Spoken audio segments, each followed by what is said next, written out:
o que vem a ser magistério da igreja. O que significa isso? Para que serve o magistério da igreja? Antes de falar aqui do que o catecismo nos apresenta, eu gostaria de lembrá-los de uma profissão de fé. Todos nós professamos a fé através do nosso credo, não é assim? Livremente professamos a nossa fé.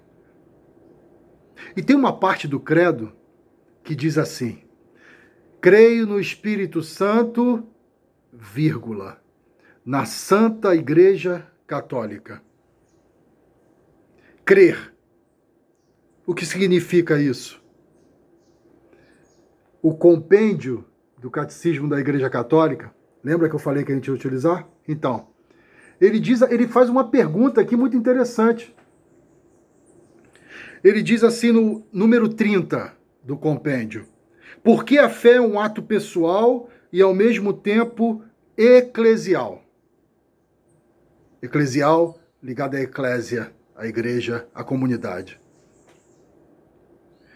Responde esse mesmo compêndio do Catecismo da Igreja Católica: a fé é um ato pessoal, como livre resposta do homem a Deus que se revela.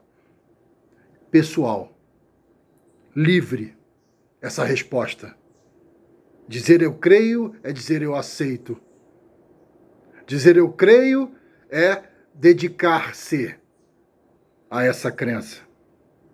Mas e ao mesmo tempo um ato eclesial, que se exprime na confissão. Nós cremos, todos nós cremos. A igreja não é de uma pessoa, a igreja é uma comunidade. Com efeito, é a igreja que crê. Desse modo, com a graça do Espírito Santo, ela precede, gera e alimenta a fé de cada um. Por isso, a igreja é mãe e educadora. Eu creio significa dizer eu aceito. Eu creio significa dizer faça-se. Fala, mãe igreja, que eu te escuto. É essa. Isso quer dizer o creio. Então, creio no Espírito Santo, na Santa Igreja Católica, significa eu acredito em tudo que a igreja me diz. E tudo é tudo, sem exceção. Acredito naquilo que me agrada, acredito naquilo que não me agrada tanto, ou às vezes até me desagrada, me machuca, mas eu creio. E o desafio do crer é colocar em prática aquilo que chega até nós. O desafio! Perfeita humildade. Crer humildemente significa dizer: estou pronto. Estou pronto para aceitar aquilo que Deus quer. Estou pronto para aceitar a restauração que o Senhor deseja fazer em cada um de nós. Crer significa dizer: eis-me aqui para realizar a tua vontade, meu Senhor e meu Deus. Dito isso, vamos falar um pouquinho da igreja rapidamente, já que cremos na igreja. O Catecismo da Igreja Católica, no parágrafo 20 e 30, artigo 3, que fala a igreja mãe e educadora. Diz: é em igreja, em comunhão com todos os batizados, que o cristão realiza a sua vocação.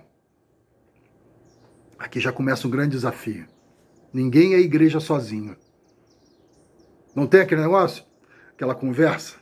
Ah, não!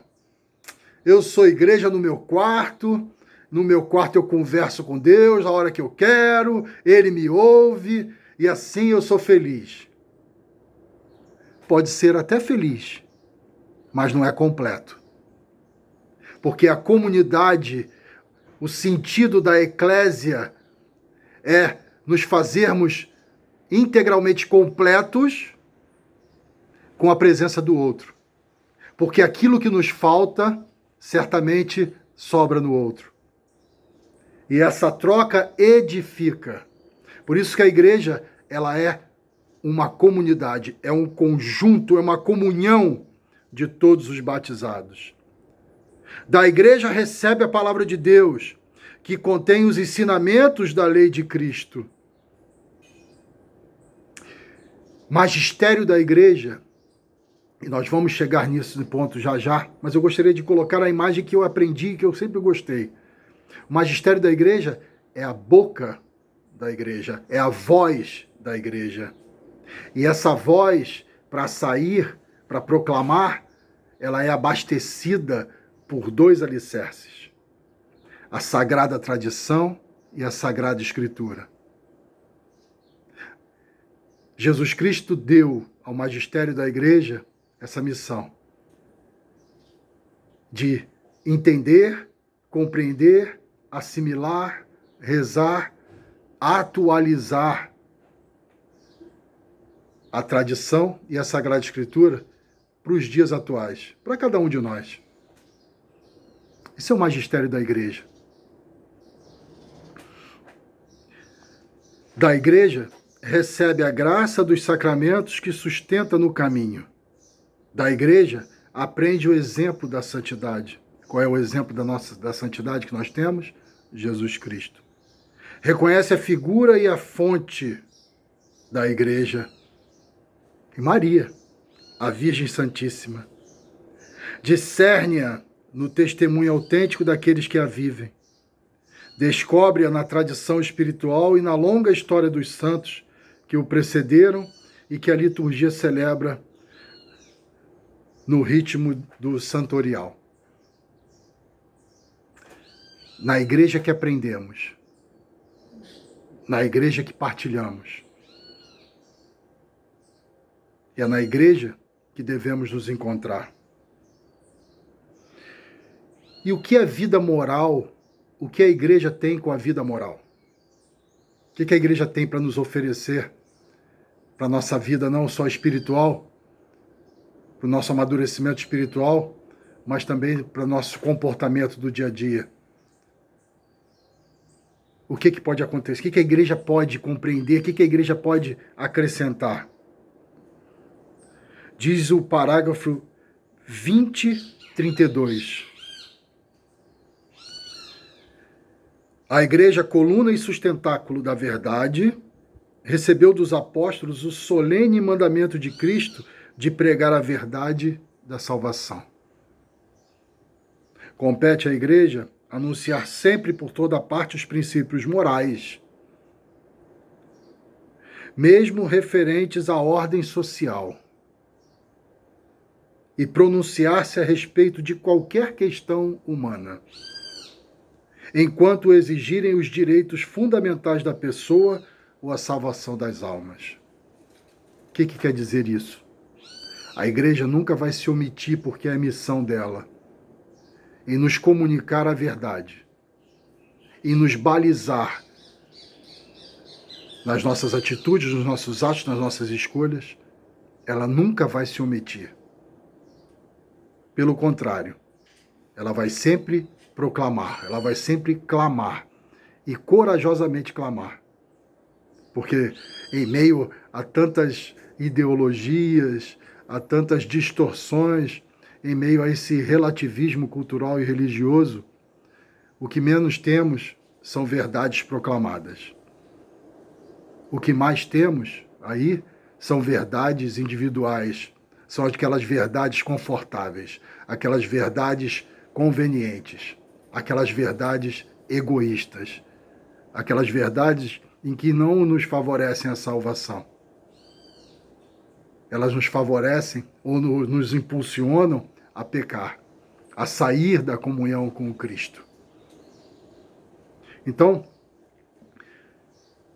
encerrando esse segundo vídeo, porque já no terceiro vídeo nós vamos já entrar no magistério da igreja especificamente, no seu significado, no seu alcance.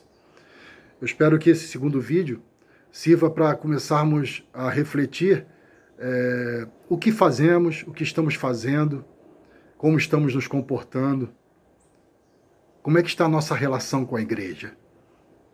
Será que eu me disponho a participar das coisas da igreja? E participar alegremente? Ou será que eu só desejo ir à igreja para buscar aquilo que eu tenho direito, esquecendo aqueles meus deveres que o próprio catecismo, o próprio Código de Direito Canônico nos coloca, enquanto deveres de leigos, consagrados e clérigos? Que possamos refletir sobre esses direitos e sobre esses deveres que temos com a igreja e, consequentemente, com todos nós, uns com os outros. Em breve, já o terceiro vídeo. Muito obrigado, meus irmãos e minhas irmãs. Divulguem esses vídeos. Façam essa visita ao YouTube e assinem o canal. É importante que a gente possa assinar o canal, porque o canal, com muitas assinaturas, há uma promoção especial, né, na divulgação do próprio YouTube. Então, que possamos alcançar aí um número grande de assinaturas, para que esse canal possa cada vez mais, né, estar no meio da onde ele se propõe, que é no meio do povo de Deus. O Senhor esteja convosco, que por intercessão da sempre Virgem Maria, desça sobre vós as bênçãos do Deus rico em misericórdia. Pai, Filho e Espírito Santo. Amém. Louvado seja o nosso Senhor Jesus Cristo. Salve Maria. Até a próxima, meus irmãos.